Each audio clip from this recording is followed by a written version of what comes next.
Good morning to you all. Good morning, or afternoon, or evening, wherever you are.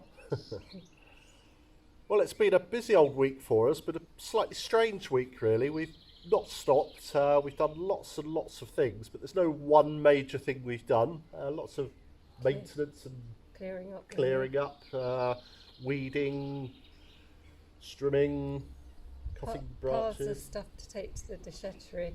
Lots of trips to the déchetterie.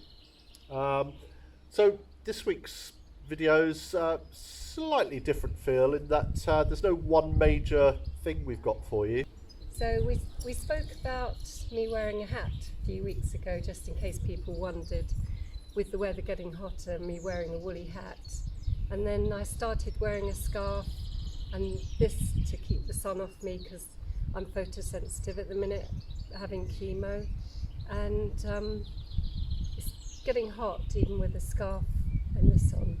So yesterday I decided to ditch both of them actually, although I have to keep the sun off me, so if I'm in the sun I need this hat on. And although I didn't lose all my hair, it's very thin, I decided this is for all the ladies going through the same as me. Hey, well done you. So I've had my 20th chemo, although I have 2 chemos in one day. I've lost track, it was 18, 19, And 20. so I've had about 35 chemos actually. Yeah. And I've got 3 more sessions left, as far as I know. A little break. Yeah, you get a rest every now and then. Get this Friday off because I have 3 sessions and then I have a week off. Yeah. So that's it. yeah, I didn't realise how long my hair was at the back till I saw the video yesterday. So I might trim that up, but I have trimmed bits off here because it's so flyaway, it gets on my nerves. No, you look fantastic. You look great.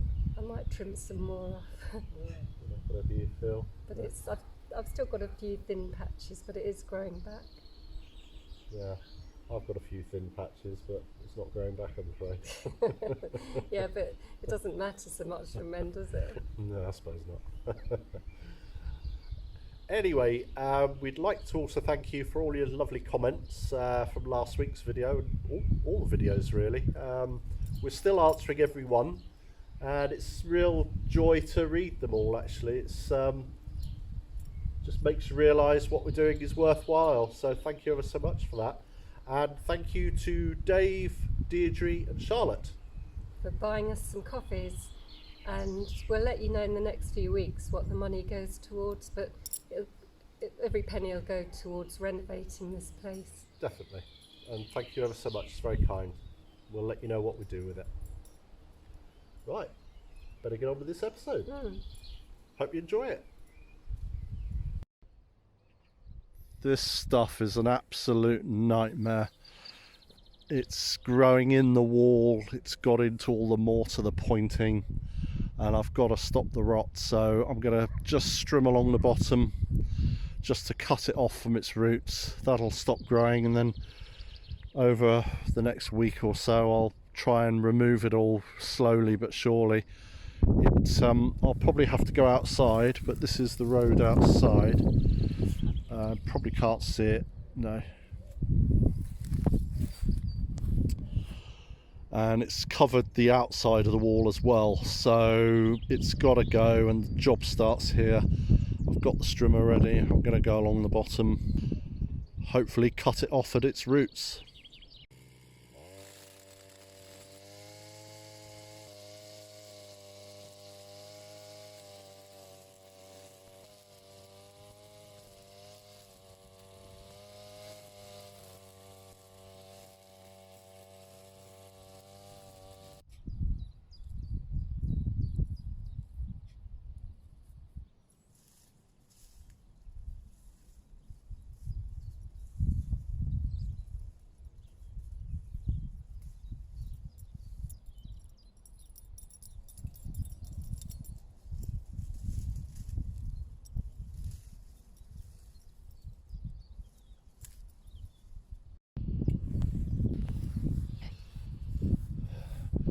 Well, that didn't take long, and I think I've got a lot of it, but let's have a quick look.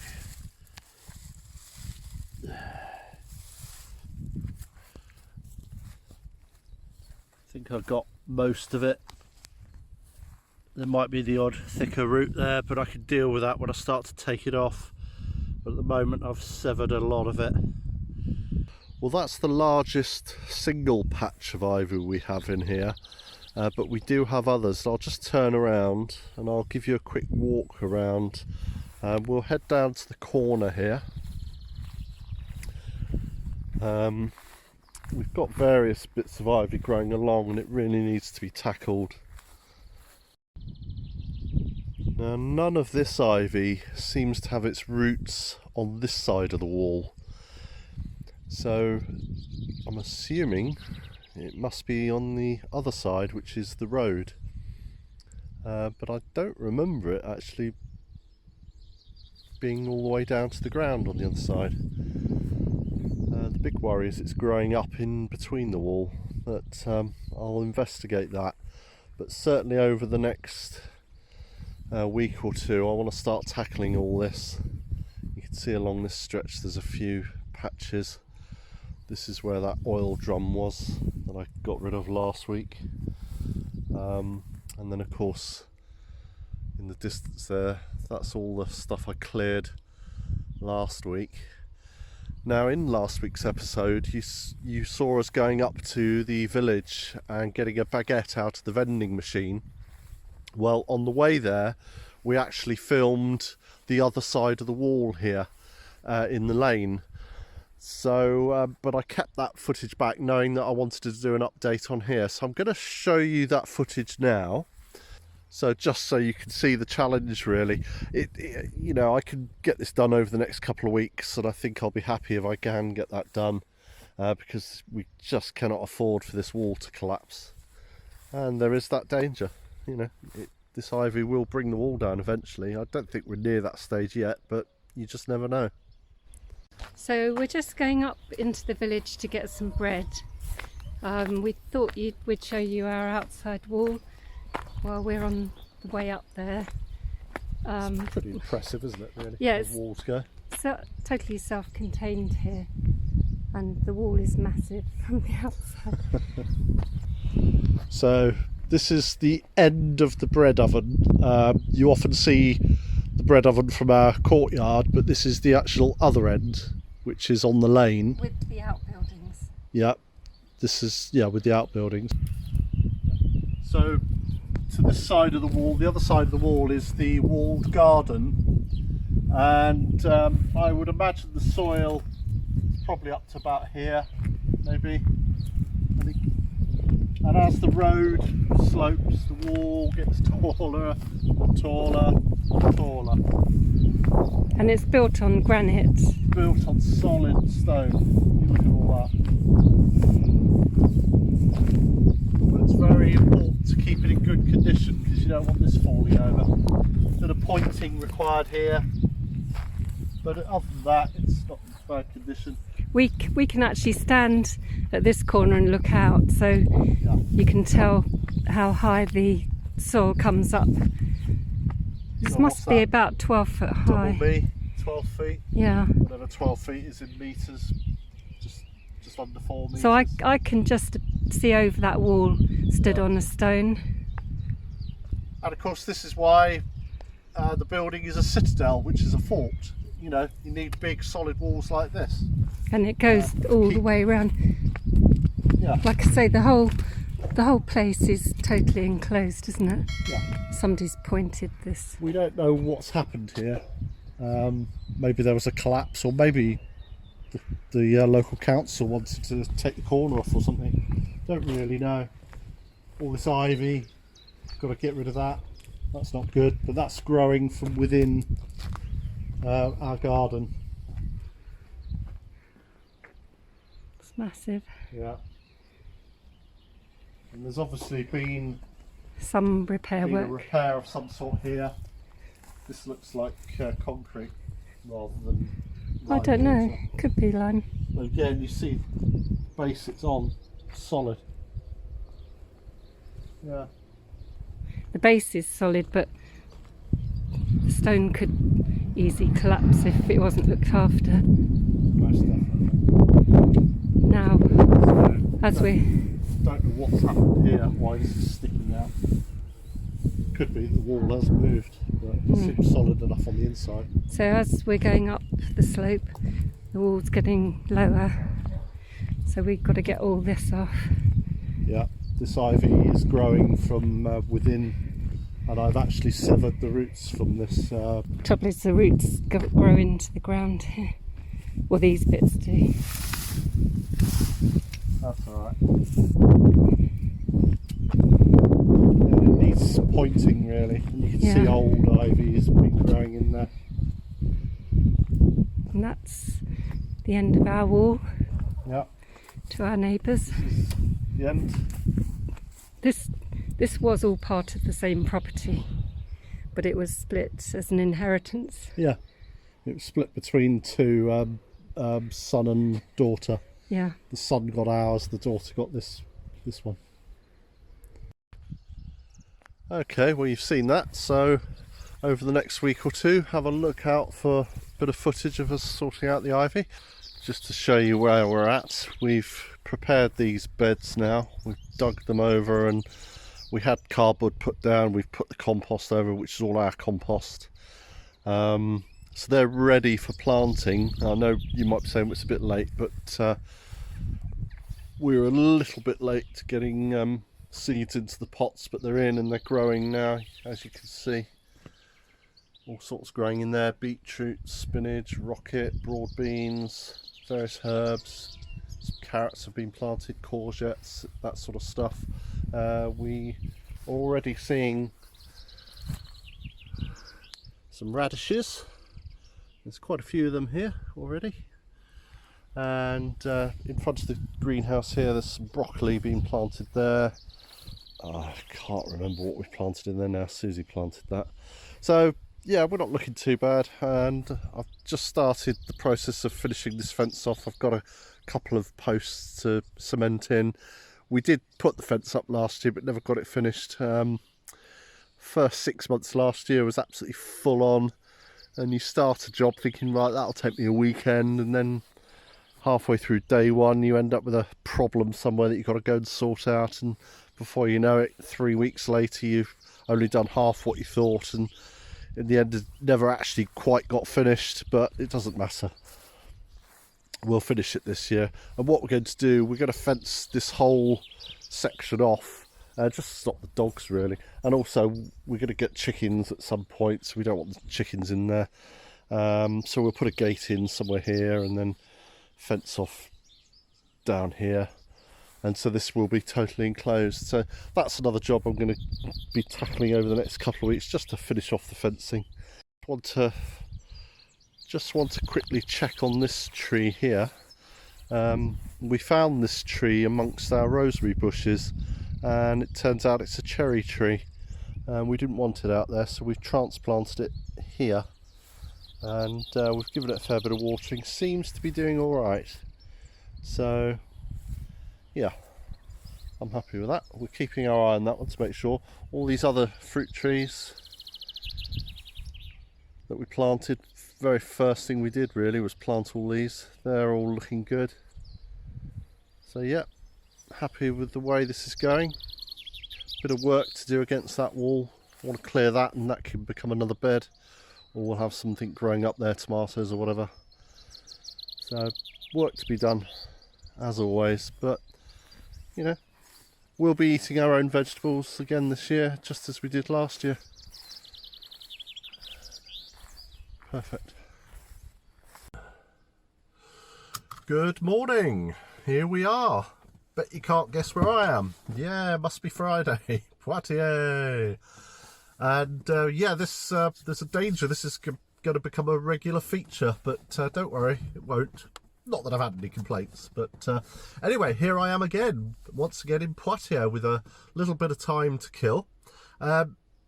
Last week I showed you a few of the architectural sites of Poitiers, and it seemed to go down very well. Had a lot of comments about it actually, but there was one building I wanted to see, but I never actually got a chance to see it. I ran out of time, so I thought I'd have a quick look at it today. Never seen it, but apparently it's Poitiers' #1 tourist destination, so worth a look.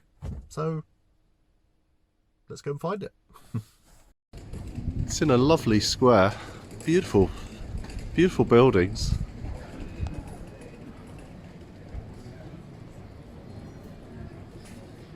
We'll get a sense of time here, history. Beautiful. Now, on the face of it, it's a nice enough church, but I've seen more impressive. There's some nice features on the tower there, etc.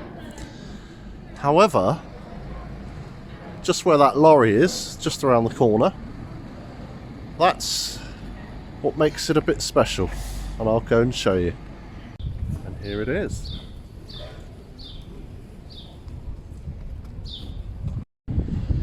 Now, I must confess, I've just walked around from the back of the building and I was a little bit underwhelmed, if I'm honest, until I got to the front.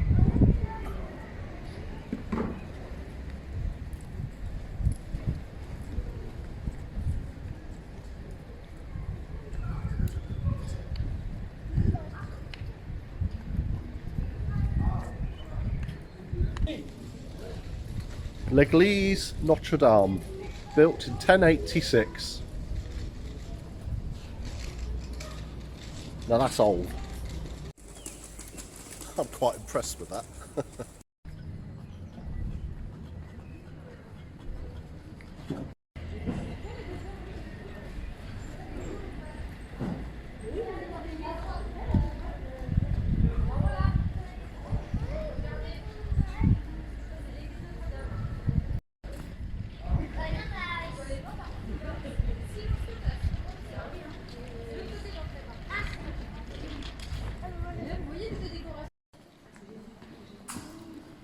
It's very, very dark in here, and I'm going to have to speak very quietly.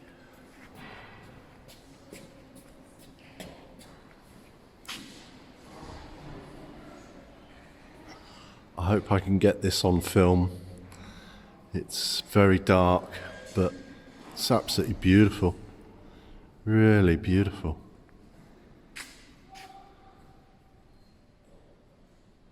These pillars are very ornate.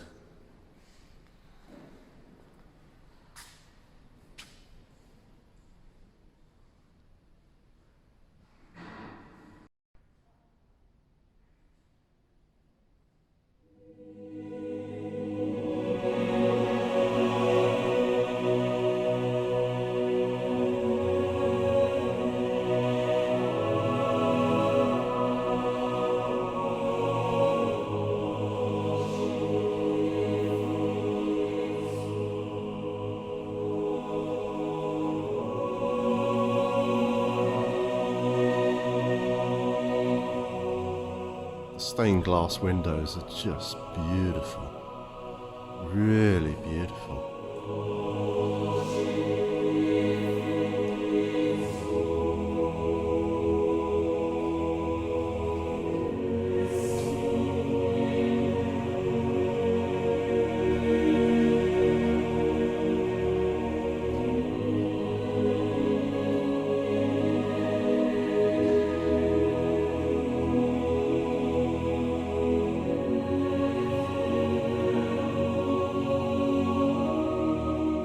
This window depicts Joan of Arc, and I'll just zoom in.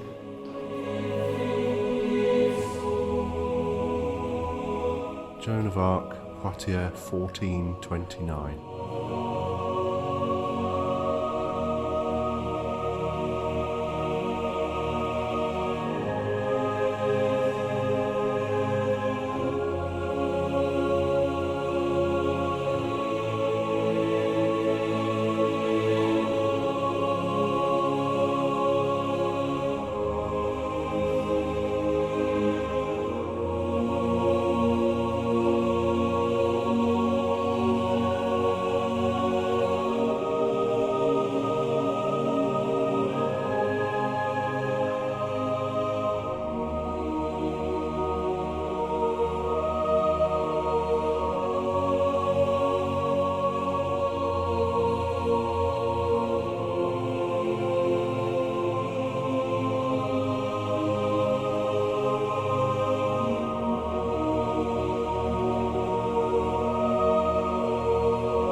wonder how old this is. Look at that. That's a huge book.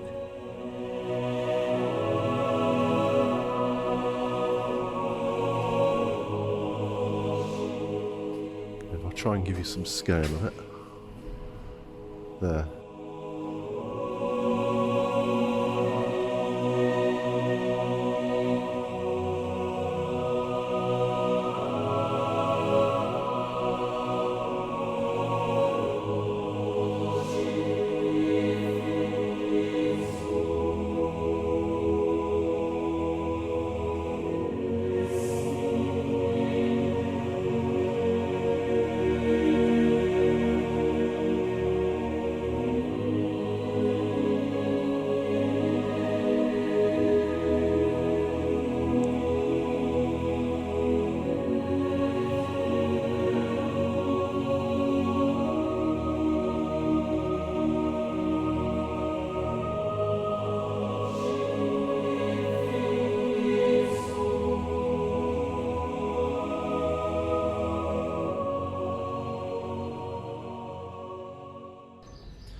Well, if you're ever in Poitiers, definitely give it a go. It's beautiful here. It's a lovely square actually, lots of cafes and bars. Yeah, so L'Église Notre Dame, well worth a visit.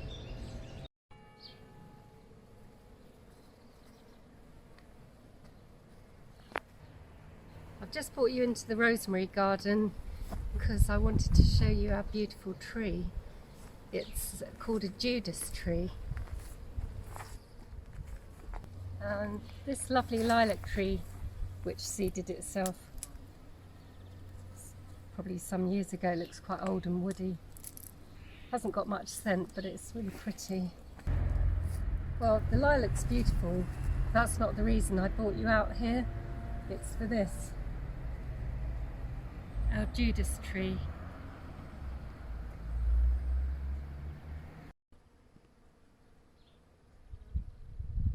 It's so called the Judas tree because of Judas Iscariot hanging himself from this type of tree. That's the common name for it anyway.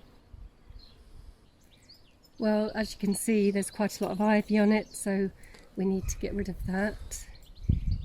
And we've actually got another Judas tree here, which has seeded itself, but it's going to have to go because it's going to get too big. And it's in amongst all the rosemary.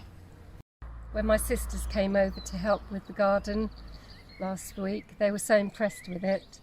They took some seeds. It has seed pods, so they're going to see if they can grow some from the seeds. Its leaves are not dissimilar to the lilac, apart from they're a bit rounder and they haven't got the line down there. Excuse the state of the grass. We've been waiting over 2 weeks for a new belt for the mower.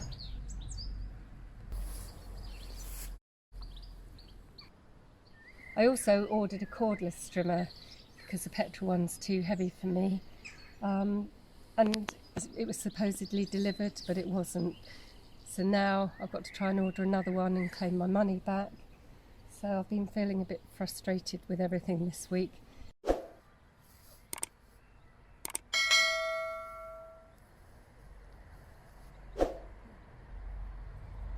That one came out a bit earlier than that one, I think. That's more faded. There's new shoots on here, but we need to do a lot of cutting back still. The wisteria is just coming out now, and it actually smells lovely. Something in the garden that does smell nice. This is our third wisteria, which is planted on the corner of the flower bed where the rosemary bushes are. And that had just been left to travel along the ground, so we want to put a pergola post in there and then join them all up. So the idea is to join these two up and have a big pergola out here and train them across the front of the house and along the pergola. This is our first iris out of the year, beaded iris. It's beautiful. My favourite colours, orange and purple. Looks like velvet.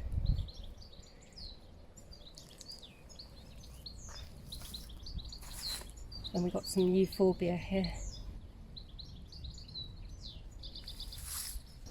These are the rest of the irises to come out, as long as Baxter doesn't break them off looking for geckos. And these are the little violas I dug up. They were just seeded themselves in the grass. So it's so pretty. So thank you again for buying us some coffees. We would like to show you some more work going on indoors, but it's, with me being ill over the last 7 months, we only had 6 months here doing stuff, didn't we, to start with? So we're trying to catch up, and it's slow going because it's just the two of us doing everything. Yeah, but I think we've had to concentrate on the outside at the moment because, of course, nature doesn't wait. Everything takes over. And everything takes over if you're not careful. So, and of course, one of the reasons we haven't done a lot on the interior recently is because we've been actually in the process of having it rewired. That's a mammoth task, and I think what we might do is, for next week's video, do a little piece on the rewiring we're having done at the moment. It's quite disruptive because it's everywhere. It is, but Michael's been doing a good job for us. Been doing a great job doing the electrics. It's been a challenge, you know. These are seriously thick walls and granite in a lot of places. So, but yeah, we haven't been able to redecorate because we've got channels out of every wall in every room. So, and there's still work to do. There's still more to do, but there are rooms we can start thinking about now. So you'll start to see a little bit of interior work over the next few weeks. So, but anyway, hope you enjoyed that one, and we shall see you Wednesday for another midweek at the Citadel. Bye. Bye. See you soon.